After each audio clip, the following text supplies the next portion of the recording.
Are we living in a dream? Nee did this interview with Game Talk. I will show a perfect revival in 2025. If you were to change your character from Brian, what kind of character did you have in mind? Nee says, to be honest, I didn't have a character in mind. In Tekken 7, I won with various characters. However, Tekken 8 was not easy to improve proficiency of various characters. I was practicing my sub character, but I wasn't sure I could win, so I would continue using Brian in any situation. What Nee did was counterpick, right? If you pick Jack, he's going to pick Paul. But now he's saying that Tekken 8 is such a chaotic game to where he feels he can only play one character and that's it. And that if that's going to be the case, he's just going to play Brian Ferry. So this is Nee's reasoning as to why Season 2 is so hated, Tekken 8. He says, to be honest, Season 1 was also full of unreasonable elements. And the problem is that Season 2 is so unreasonable that Season 1 looked like a fairy in comparison, right? There are too many reasons, typical ones that are nerfs, overbalanced characters, new balance, and imbalances that occurred after their nerf, and new skills with excessive performance. I think a perfect example of this is Osan. Osan plays Dragunov, and Osan was crashing out on his stream because of it. And this is what we were talking about before they even nerfed Dragunov. Don't over nerf Dragunov, don't over nerf Jin, don't over nerf Yoshimitsu. We just want them to be balanced. Balance them. And then they killed Dragunov. They just did it anyways. And this kind of goes back to the other conversation we were having about players being tired of giving feedback, because you give feedback and they still just make the same mistake they've been making for the past like 7 years. It's like, come on, bro. And he says, users express dissatisfaction with the situation where they are often placed in forced easy choices. The development team also sympathized with this and eliminated such situations. However, the new technology created a similar situation and created new noise. So he's talking about the new moves, the new mix-ups, the new +5 attacks. They said they pay attention to balance, but the problem arose from other factors. Users rated this as not interesting and the game is ruined, and it even came to overwhelmingly negative rating. The journalist says, I felt that the new skill made combos more smoother, so combos was longer. And Nee says, correct. In addition, the change in heat burst from special stance also affected combos. The idea was fresh at first,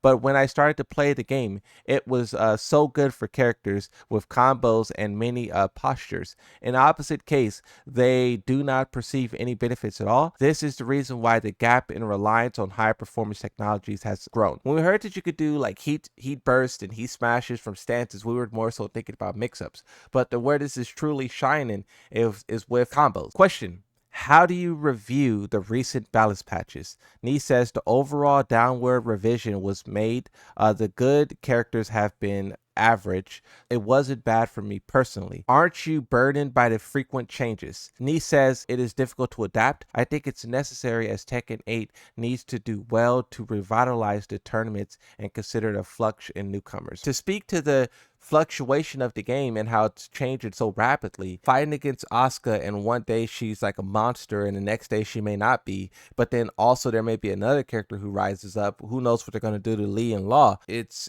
chaos. So this is the question of who's the strongest characters in the patch. Nee says the balance standards in ranked games and tournaments are different.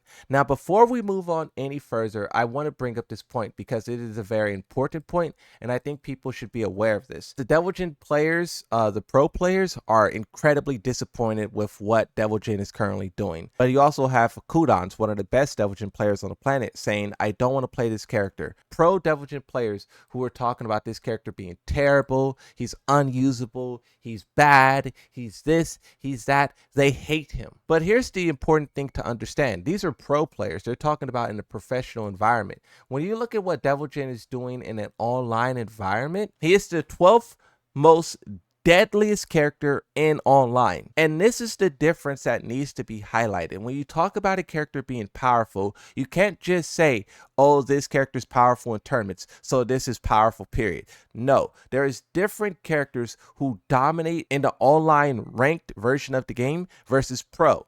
And this is something that's being highlighted more and more, but I still think this point should be driven home because you had many examples of this in Tekken 7 as well. This is the most effective characters online in Tekken 7. excluding the pay to win DLC, right? We're just looking at base roster. Out of those top like couple of characters, how many of those characters are actually tournament viable? Gigas has the highest win rate online, is what he told us, right?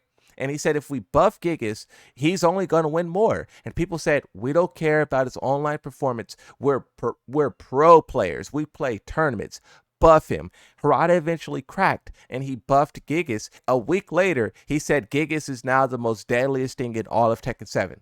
And at the same time, pro players were still saying that these buffs are not enough and Gigas is still trash and he needs more buffs so he can become tournament viable. You know, there is a very distinct difference between a character being powerful in online and in ranked. So that's what Nee is talking about with this first sentence. But then he continues and says, if we were to select the top 5 based on tournament, so this is competition, they would be Asuka, Raven, Anna, Alyssa, and Panda. He says in the case of Anna, it was nerfed in the balance patch, but the newly introduced mechanic is so strong and it boasts good performance. Arslan plays the strongest characters possible, and he's very open about that, which I think all pros should. Atif Williams is the best Anna player in the world. Atif made a similar tweet where he says Arslan Williams is the best Anna player in the world. He says, in the case of Panda, she was almost unusable in Season 1,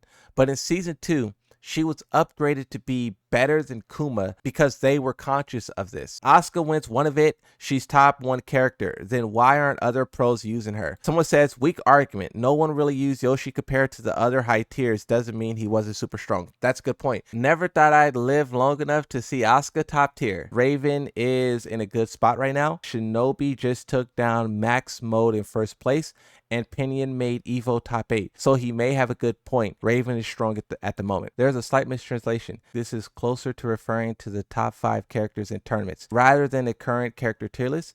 Instead of Alyssa, I think Claudio or other strong characters can be included.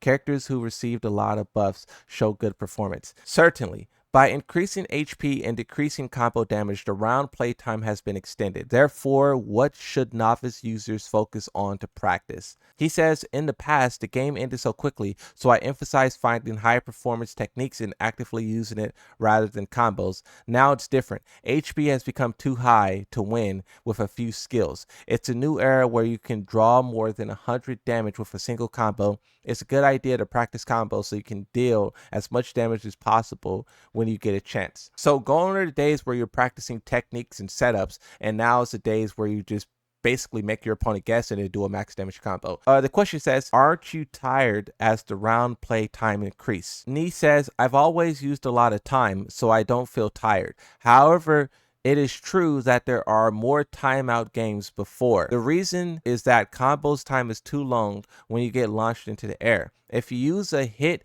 or a map gimmick, it will be more than 10 seconds. If you only hit one person or fight on the field, there will be a few timeouts. However, you take turns comboing each other, the combo time alone will take 30 seconds. Directing also takes up a lot of time. You definitely need to reduce the time of aerial combos. In Tekken 7, you've seen timeouts, but it was for a different reason. It was because people were spacing and they were looking for magic fours and counter hits the whole match. But in Tekken 8, it's different. You launch me and you do a 15-second combo. I guess your mix-up, and then I launch you and I do a 15-second combo. Now, we're both half health and there's only 30 seconds left on the clock. Now, imagine if there's some spacing in there. Imagine if there's some, positioning, if there's some guessing in there, then the clock is going to be at 0. And that's what people are highlighting, and that's another reason why the combo timers need to come down. Fahkumram is the second newest character in Season 2. Nee says, personally, I like him, he's cool. Fahkumram introduced many new concepts that didn't exist before Tekken 7. Thanks to this, it showed excessive performance and balance and at the beginning of its release. Of course, it became difficult to use after successive nerf patches, but it seems that many users are reluctant to use it based on experience and time. This is why I say don't make characters super overpowered, because even if you do nerf it over time, people will still remember what it was like at the worst, and this is why people hate Fahkumram even to this day. Moreover, the fundamental character of Muay Thai is Bruce. More users shouted Bruce, but they are even more disappointed with Fahkumram came out, considering Tekken 7 record and the current usable unstable Tekken 8, there are many reactions that are concerned about the possibility of Fahkumram being released in Overbalance. I hope that it will not be released with excessively good performance, or conversely, bad performance that is difficult to use. It's hard to make these kind of wishes and ideas because, I mean, look at Anna. And exactly how I was talking about how we're seeing an escalation of the DLC characters getting stronger, from Eddie, C tier, Lydia, B tier, Heihachi, A tier, Clive, S tier, and Anna's top 5 in the game. The DLC characters are getting stronger, right? So Fahkumram, it's more likely that he's going to be a top 5 type character as well than a Eddie type. So basically they're referring to their previous interview where Nee was about to win 100 tournaments, and he was talking about how he really wants to do that. Since completing that and doing that, he has over 100 tournament victories. This is his new goal. Winning 2025 Evo Japan gave me confidence that I can even be in my 40s. I have not won TWT finals or EWC title. Winning the tournament is my top priorities. Do you have any plans of retirement? He says, I will continue to be active and is not thinking about retirement in advance. Time comes, I want to make a team as a manager. He says it also include Asia games. I want to discover talent and achieve meaningful results. That's dope. When you can't play anymore, then you just start helping the next talent along. A lot of people, they retire and they still want to be involved, like a Tom Brady.